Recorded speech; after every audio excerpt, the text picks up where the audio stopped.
ইতিপূর্বে আমরা শৃঙ্গার, হাস্য, করুণা, রৌদ্র, বীর, ভয়ানক এই 6টি রসের মধ্যে 5টি রস যথাক্রমে উল্লেখ করেছি, তা নিয়ে চর্চা হয়েছে। আমাদের 6ষ্ঠতম রসটি হচ্ছে ভয়ানক। নাট্যশাস্ত্রে উল্লেখ করছে, অথ ভয়ানকো নাম ভয়স্থাবী ভাবাত্মক, অর্থাৎ ভয়ানক রসের স্থায়ী ভাব হচ্ছে ভয়। কেমন?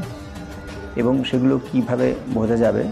স চ বিকৃত রব স্বত্বদর্শন শিবলোকত্রাসদ্বেগ শূন্যাজ্ঞারণ্য প্রবিশ स्वरन सजन बध बद्ध दर्शन श्रुति कथादिर्विभावैरुत्पद्यते।